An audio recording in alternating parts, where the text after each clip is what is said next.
Please give us your name. Jini Thorton. And Jini, where are you from? I'm originally from Rochester, New York. Okay. And tell me the name of your business. Envision Business Management Group. What do you guys do? We are accountants in the music industry. So accountants in the music industry, you deal with all the money. You make sure artists have their money. We deal with all the money, absolutely. How'd you get into that? I had a very unique opportunity back in '96 to work in radio, and in radio I just started meeting people in the music industry, and fortunately I had the background and the skill set. I was a CPA, so the two things kind of came together, and that's how I started my company. Now you start meeting people in the industry. How does that equate to business? You getting business after you meet them. Then what happens?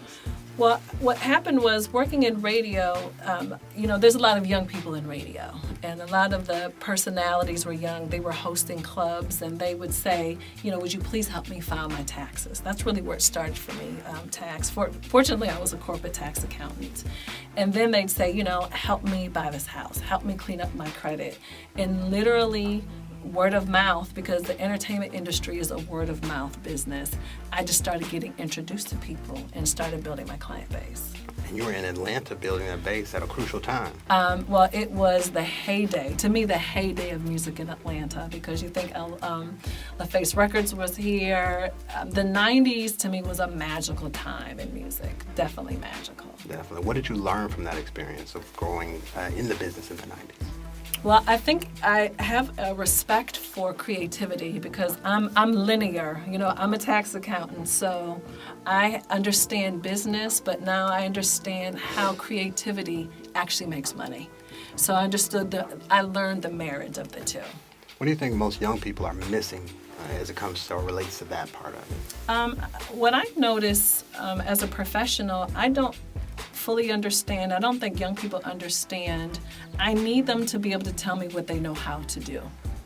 So they want to be in the entertainment industry, but tell me why I should hire you. Tell me why I should pay you. What do you know how to do? What skills do you have? And I think that's what's really lacking. Well, how do we get back to that, or let them know what they have? I think a lot of it really has to do with education because, I deal with a lot of young people and they are studying majors, but they a lot of times cannot articulate to me what their next step is after school. So getting in school is easy, but they can't tell me what companies typically recruit to their major. Where do most people go to work? What experiences do they need to have? They're just there studying something without having any idea about the exit strategy. And I think that's a big part of the disconnect. The exit strategy. Definitely. Yes, absolutely. Yeah. Who comes to hire the people who study what you study? Yeah. Yeah, I think that's a big issue. So what advice would you give young people right now that are looking to start a business and be in the entertainment industry? I do believe that things are different now. You definitely have to be technology-based. You must be technology savvy. The other thing, too, about entertainment, even what I'm noticing about the professionals, people are doing music and something else. They're doing entertainment and something else because there are very few people who can fully support and feed themselves just focus on this one community. So I guess really the key is diversification. Why put all your eggs in one basket? Why only focus? There are only a certain number of artists. There are only a certain number of athletes. But there are lots of other people who need services and need help. I love it. And it seems like artists are learning. They're growing. As you mentioned, there's several artists that have, and you help them with, multiple businesses. Right. While they're artists, they still may have 10 other different types of ventures. Yep. They don't have a choice now. Not if they want to thrive. Because if you think about the typical career span for an artist is around 3 to 5 years. So imagine being 30 and your career's over. You have a long time to eat and to support yourself and your family. That's a really long time. Yeah. If I knew then what I know now. If I knew then what I know now,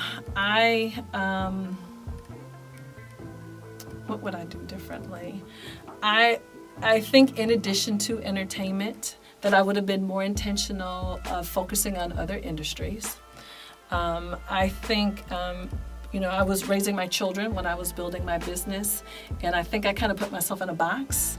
How big I thought I could grow or how much I could do while I was raising my kids. And I don't think I gave myself enough credit to think what I could really accomplish in that time period. So no one else had to put the restrictions on me. I put them on myself. So I would have given myself more credit. And now you know there's no limits. No limits, absolutely. I love it.